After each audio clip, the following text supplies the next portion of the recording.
मुझे किसी इंडियन से शादी नहीं करनी, बल्कि मुझे तो किसी ऐसे एनआरआई लड़के से शादी करनी है जो कि बड़ा और अमीर हो। अरे तू तो इतने बड़े घर की बेटी है, कोई भी एनआरआई रिश्ता तेरे लिए आई जाएगा और तेरा विदेश में ससुराल होने का ख्वाब भी पूरा हो जाएगा। शान्या मित्तल परिवार की बेटी थी, जो कि शहर का अमीर परिवार था।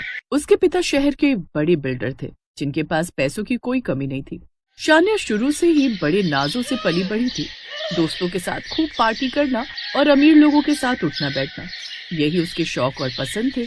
लेकिन उसे कुछ नापसंद था, तो वो था गरीब और भिखारी लोग। उसे भिखारी लोगों से सख्त नफरत थी। ऐसे ही एक रोज जब शान्या अपनी गाड़ी में कहीं जा रही होती है और उसकी गाड़ी एक सिग्नल पर रुकती है, फटे पुराने मैले कुचैले कपड़ों में एक भिखारी बूढ़ी औरत वहाँ आती है। इस गरीब को कुछ दे दे बेटी। छी, मेरी गाड़ी से दूर रहो, इसे हाथ मत लगाओ, चलो जाओ। बेटी कल से कुछ नहीं खाया है, 2 रोटी खा लूंगी, पैसे दे दे। ओफो, इन गरीब भिखारियों ने भी इंडिया की हालत खराब कर रखी है। लेकिन वो बूढ़ी औरत जो माथे की लकीरें देखकर भविष्य भी पढ़ लेती थी, वो मन ही मन मुस्कुराते हुए कहती है, तू भी बहुत ही जल्द। क्या? हाँ क्या बहुत ही जल्द? कुछ नहीं। शान्या गाड़ी लेकर वहाँ से चली जाती है। ऐसे ही समय बीता। कुछ समय बाद शान्या अपने माता पिता के साथ शहर की एक बड़ी पार्टी में गई, जहाँ और भी बहुत सारे लोग आए हुए थे। उसी पार्टी में निखिल नाम का एक एनआरआई लड़का भी आया हुआ था। यस, मैं कुछ दिन पहले लंदन से इंडिया कुछ दिन के लिए आया हूँ, इसी काम के सिलसिले में। जल्दी वापस लौट जाऊंगा। ये तो कोई एनआरआई लगता है। हाँ, ये लंदन में रहता है, वहीं का बिजनेसमैन है। वाओ, ये तो बिल्कुल वैसा ही लड़का है जैसा मुझे चाहिए, एनआरआई और फॉरेन में जिसका बिजनेस हो। अब शान्या निखिल से दोस्ती बढ़ाती है। निखिल दिखने में हैंडसम था, इसलिए वो जल्दी से शान्या को पसंद भी आ गया। दोनों की दोस्ती प्यार में बदली और दोनों में प्यार हो गया। फिर एक रोज, निखिल, अब मुझे इंडिया में नहीं रहना है, मैं यहाँ रहकर बोर हो चुकी हूँ। अब मुझे विदेश में सेटल होना है, वहाँ तुम्हारे फैमिली बिजनेस में हाथ बटाना है। मैं चाहती हूँ तुम जल्दी से मेरे घर आकर मेरे पेरेंट्स से मेरा हाथ मांगो। अब निखिल ऐसा ही करता है, वो उसके घर जाकर उसका हाथ मांगता है और एनआरआई दामाद की बात सुनकर वो भी इसके लिए खुश हो जाता है। फिर सबकी रजामंदी से उनकी शादी हो जाती है। शादी के बाद जैसे ही शान्या उसके साथ लंदन पहुंचती है, तो उसकी सास और ससुर एयरपोर्ट पर उसका स्वागत करते हैं। वाह, हमारी बहू तो बड़ी सुंदर है।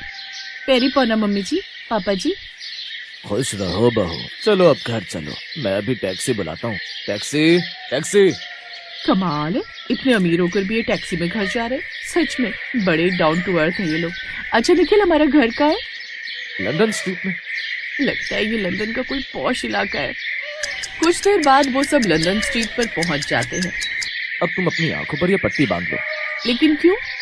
हमारे यहाँ ऐसे ही स्वागत किया जाता है नई बहू का। लगता है बड़ा ही आलीशान स्वागत होगा मेरा एनआरआई ससुराल में। उसकी आंखों पर पट्टी बांध दी जाती है और कुछ देर बाद निखिल उसका हाथ पकड़कर उसे घर की ओर ले जाता है। फिर उसकी पट्टी खोलता है। शान्या खुशी खुशी आंखें खोलती है, जहां लंदन स्ट्रीट पर सड़क किनारे बनी टेंट की झोपड़ी देखकर वो हैरान ही रह जाती है। ये क्या है? तुम्हारा ससुराल, और क्या? लेकिन इस टेंट में? हाँ बहू, यही तो तुम्हारा ससुराल है। क्या? लेकिन ये सब? ओफो भाभी, अब अंदर भी आओ, सारी बातें यही कर लोगी क्या? उस टेंट वाले ससुराल में जाकर तो शान्या का दिमाग चकरा जाता है और वो बेहोश हो जाती है। कुछ देर बाद वो होश में आती है और निखिल को भिखारियों जैसे कपड़ों में देखकर कहती है, निखिल ये क्या है? तुमने ये भिखारियों जैसे कपड़े क्यों पहन लिए? बहू, वो इंडिया गया हुआ था ना, तो पीछे से हमें बिजनेस में काफी दिन नुकसान हो गया, क्योंकि जितना अच्छा बिजनेस ये कर पाता है उतना अच्छा हम सब नहीं कर पाते। हाँ भाभी, आपको पता है भैया के बिना हमारा बिजनेस कुछ भी नहीं। अच्छा, मैं भी देखना चाहती हूँ ऐसा कौन सा बिजनेस है तुम्हारा। चलो अब मुझे भी अपने साथ लेकर चलो। वो सभी शान्या को अपने साथ लेकर जाते हैं, जहाँ रेस्टोरेंट्स और कैफे के बाहर खड़े होकर निखिल अपना गिटार निकालकर बजाने लगता है। आने जाने वाले लोग पास में हाथ में कटोरा लेकर खड़ी उसकी बहन, माँ और पिता के डब्बे में भीख डालते जाते हैं। फिर कुछ देर बाद, ये सब क्या है? ये तो हमारा फैमिली बिजनेस है, भीख मांगने का। उसी से हम इंडिया जा पाते हैं और वहाँ अपने रिश्तेदारों के सामने शेखी झाड़ पाते हैं। और अब तुम भी हमारे इस बिजनेस में हमारा साथ देना। याद है ना, तुमने कहा था तुम हमारा फैमिली बिजनेस ज्वाइन करोगे। ये सुनकर शान्या अपना माथा पकड़ लेती है।